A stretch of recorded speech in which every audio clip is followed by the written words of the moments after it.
Photo खींचने तो हो जाएगा क्या? आपके सेलेक्ट होने तो होगा। मेरे हिसाब से फोटो खींचने का तो कोई अर्थ है नहीं। मैं तो अच्छे से बताऊंगा तो भी आत्मा बहुत देख रख लो। फोटो क्वेश्चन पूछा होगा भाई कौन थे, उन्होंने क्वेश्चन पूछा था कि मैं कोई एक सब्जेक्ट तैयार करता हूँ तो कोई दूसरा सब्जेक्ट छूट जाता है। दरअसल में जब हम लोग मीटअप करने आते हैं तो उस मीटअप का सबसे बड़ा उद्देश्य यही होता है कि हम लोग आपके पास फोटो खिंचवाने आ रहे हैं, या हमें कोई एक अजीब खुशी मिलेगी या विशेष खुशी मिलेगी कि आप हमारे साथ फोटो खींचे। वो अनुभूति हो सकती है उसकी, लेकिन उसका असली उद्देश्य ये है कि शायद कहीं ऐसा कुछ प्रसंग तो नहीं है कि चाहे हमारी क्वालिटी बेशक कितना भी काम करती हो तभी छूट जाता हो। जैसे भाई ने अभी बिहार से बताया कि उनका फॉर्म भरते टाइम डिस्ट्रिक्ट का गलत चुनाव हो गया, तो ये मीडिया का उद्देश्य ये है कि आप उन बातों को पहुंचाएंगे जो जरूरी है, जो स्टूडेंट्स के भविष्य के लिए जरूरी है। इसका बिल्कुल उद्देश्य ये नहीं है कि आप तारीफ करें, क्योंकि प्लेटफॉर्म की तारीफ करने के लिए आपको उसने उस प्लेटफॉर्म को आपने इतना प्यार दिया है कि वो पूरे भारत भर में एक विशेष पहचान रखता है, और वो आपके प्यार की वजह से। और उस प्यार में सबसे ज्यादा शामिल है उन सेलेक्टेड बच्चों का भरोसा जो खुद को सफलता तक पहुंचा चुके। तो भाई ये क्वेश्चन का आंसर मैं देता हूँ दोस्त, होता क्या है, बड़ा अच्छा क्वेश्चन भी है। कभी कभी आपने देखा होगा तैयारी करते टाइम क्या होता है कि हम किसी विषय को अपना बड़ा पसंदीदा विषय समझ लेते हैं। किसी के लिए मैथ हो सकता है, किसी का अंग्रेजी हो सकता है, किसी का रीजनिंग हो सकता है, हिंदी, ऐसा होता है ना। हम कोई एक विषय को अपना एक पसंदीदा विषय मान लेते हैं, और जिसको हम पसंदीदा समझते हैं उस पर हम वक्त भी ज्यादा देते हैं। और स्टूडेंट की सबसे बड़ी गलती यही होती है कि जिस रेशियो में आपका एग्जाम आना है उस रेशियो में आपको घंटे भी देने होंगे। आप आइडियल एक स्टडी मान के चलिए 6 घंटे, भाई ड्रोन बंद कर लो इसको, ये ड्रोन वापस उड़ा लो इसको, रख दो और उठो यार। एगा बिहारी वीडियो थोड़ी सी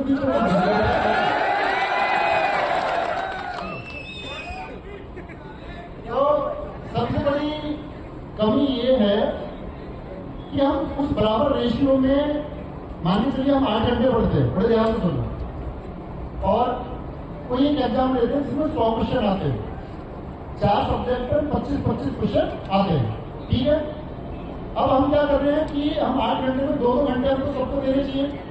अब हम क्या करें, मैथ कर रहे हैं 4 घंटे, रीजनिंग मजा आ जाता है क्योंकि सवाल हो जाता है 3 घंटे कर रहे हैं, जीएस कितनी देर पड़ी 1 घंटे, कमजोर क्या रहेगा।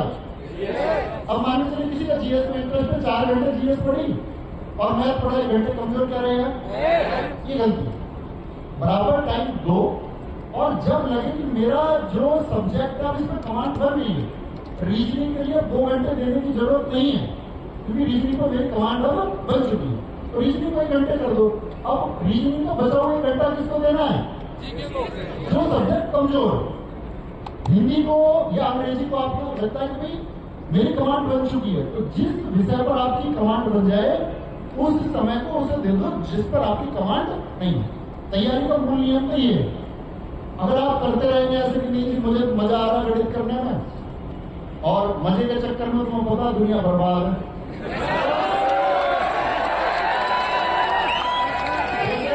अभी तुमने देखा इस एज में रहता ही है एक्साइटमेंट कि लड़की कैसे बोली वहां से उठ कर ले जा रहा है, सबने आके बोला माँ का फोटो याद कर लेना, सबकी आंखें नीचे, जिंदाबाद जिंदाबाद। मतलब ये चीजें क्षणिक है, मोमेंट्री है।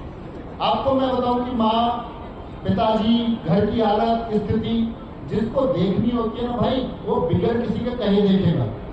मेरे कहने से तुम अपने घर की स्थिति देखोगे, तुमसे बड़ा मूड कौन है फिर। अगर मेरे कहने से तुम पढ़ने बैठोगे, कोई बोले कि मुझे तो आपका चेहरा देख के मोटिवेशन आता और मुझे बहुत अलग लेवल का जुनून आता, तो सबसे बड़ा मूड क्या फिर। अगर किसी को देख के तुम्हें लगता है मुझे मोटिवेशन आ रहा है, जुनून आ रहा है, मतलब तुमने हमसे पहले आइडेंटिफाई नहीं किया। 20 वर्ष गुजर गए, 22 गुजर गए, 24 गुजर गए, 26 गुजर गए, क्या सीखने के लिए अब तक जीवन में कुछ आया ही नहीं था। सच में आया होगा। इसका मतलब क्या है कि हम एक क्षणिक बहलावा करते हैं। क्षणिक बहलावा क्या था कि मुझे तो तुम्हें देख के ही पढ़ने को मन करता है। मैं तो रातों को जागता हूं, मैं तो अपनी मां की मुस्कुराहट के लिए पढ़ रहा हूं। ठीक है, शादी करना चाहते हो पर अभी भी लाइफ पार्टनर ढूंढने में मुश्किल हो रही है। लेकिन क्या सचमुच दिखावे की जरूरत है? तो भाई सबसे पहले तो दिखावा करना बंद करना होगा। और जो लड़के पढ़ाई के टाइम पर कि मुझको फॉलो बैक कर दो, मेरे साथ फॉलो बैक कर लो, फोटो खींच के ले लूंगा उसको, उससे बोलूंगा नवीन सर से मेरी रोजगार होती है, मेरे बड़े करीबी है। तो ये सब चीजों से बचना होगा। अगर जिंदगी की कहते हैं कि रियल चीज आपको बनानी है तो रील से तो बचना होगा। तुम कहोगे कि तुम क्यों बना रहे हो? क्योंकि भाई मेरी नजर में शायद हम उस एक लेवल पर पहुंच चुके कि जहां शायद चीजें आरामदायक। ऐसा नहीं कि करने को आगे नहीं है, कुछ करने को बहुत कुछ है। अभी आपका कहीं जाने का ड्रीम होगा तो हमारा भी कहीं पहुंचने का ड्रीम होगा, तो सबका होगा। अच्छा, दूसरी चीज क्या है? अब बात करते हैं कि भाई सभी लोग जानते होंगे इस बात को, हल्दी घाटी क्या है, राजस्थान क्या है, ये बताने की जरूरत शायद किसी को है नहीं।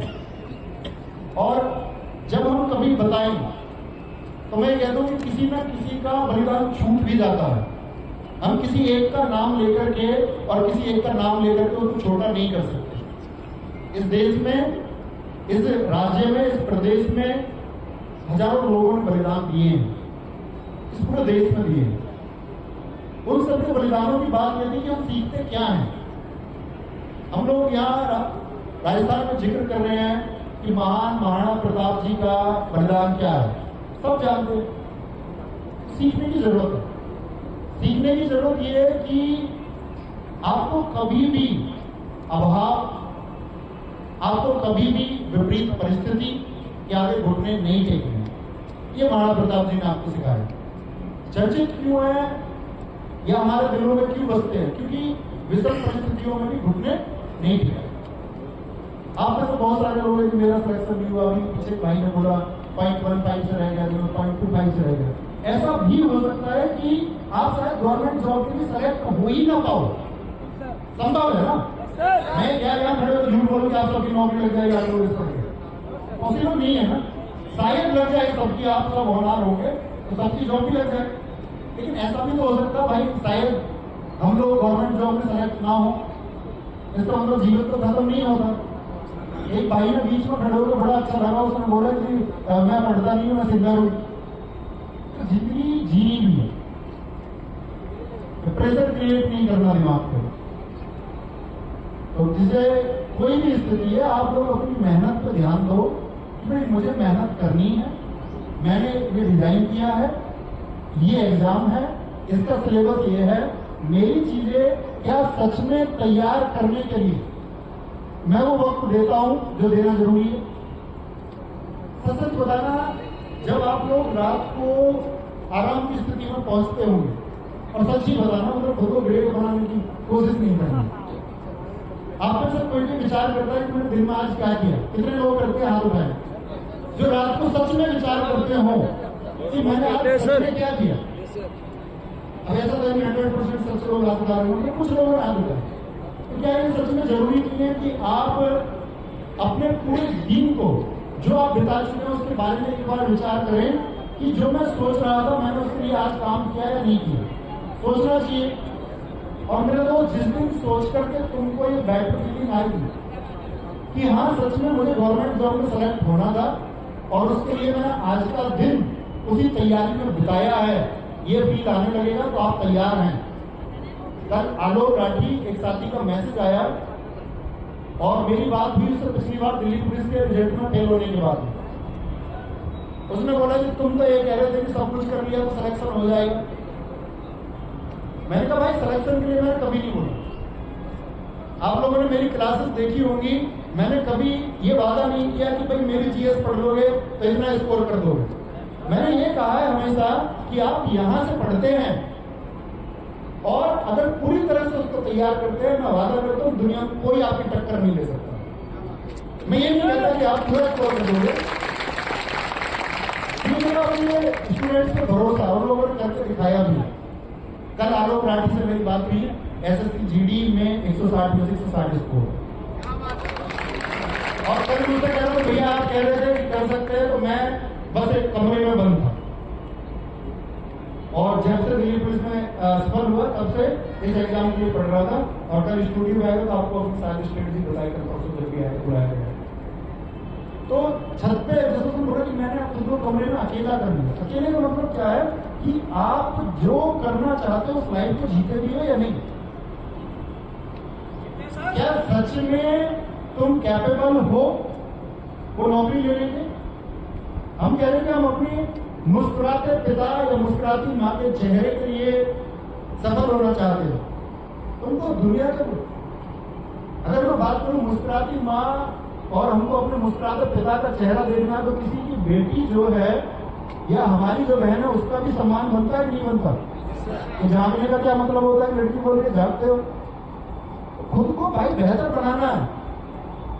एक सिपाही, इंस्पेक्टर, आईएएस, पीसीएस, उद्योगपति, नेता बनने से कुछ नहीं होगा। इस देश में नेताओं ने खुदकुशी की है, सफल आईएएस आईपीएस लोगों ने, सफल उद्यमियों ने।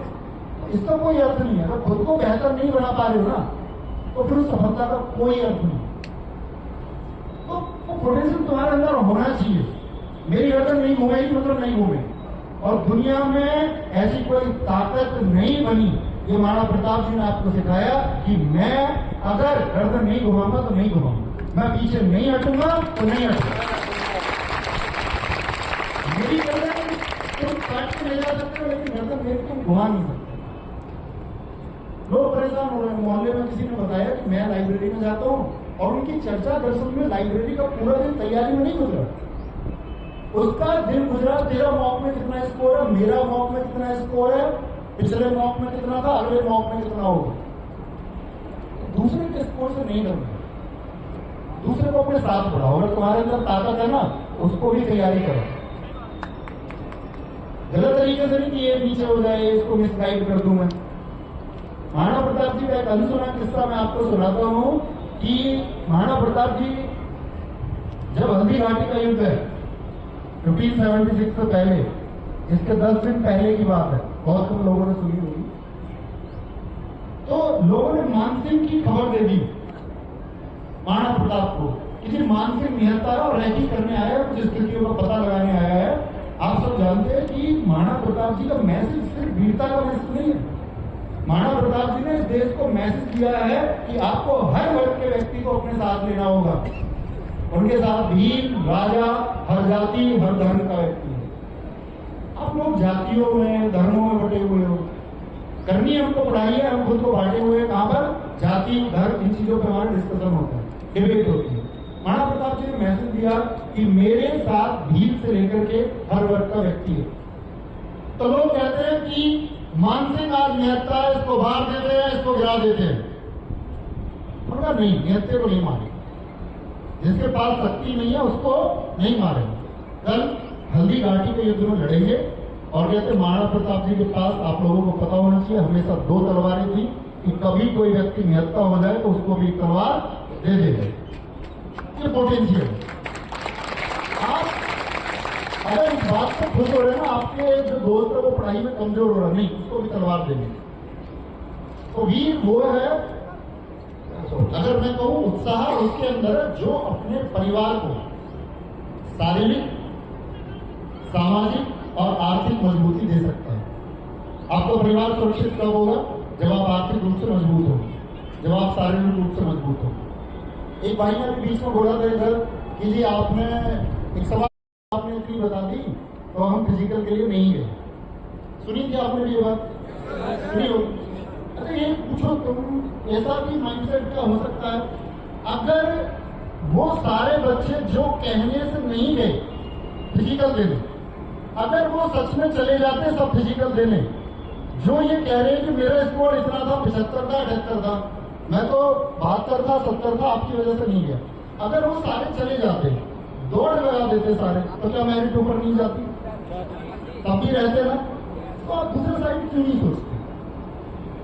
आपको चीजों की सच्चाई समझनी होगी। फालतू के मैं हमेशा कहता हूँ फालतू के मोटिवेशन में वो चाहे मैं बोलूं, कोई भी बोले, उसको कोई अर्थ नहीं है, क्योंकि वो क्षणिक हो सकता है, मोमेंटरी हो सकता है। और कहते हैं कि जो स्थितियों या विषम परिस्थितियों में दिखते नहीं, यानी डटे रहते हैं, कहते विषम परिस्थिति और विषम समय में भी जिसने ना घुटने टेके, उसके सामने विषम परिस्थिति और समय घुटने टेके। तो परिश्रम सबका करना है जब तक पोटेंशियल है, नहीं है किसी और फील्ड के लिए बने हो तो दिखावे में जीना नहीं कि भाई किसी और को सिद्ध करने के लिए पढ़ रहे हैं, पापा भेज रहे हैं लाइब्रेरी, या मम्मी भेज रही है लाइब्रेरी, या भाई भेज रहे हैं, भाई फिर विद्रोही करना पड़ेगा। हो सकता है आप प्राइवेट सेक्टर में अच्छा कर दो।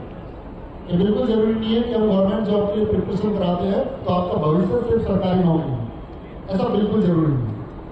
अगर खुद का सपना है, हाँ अंदर से आया,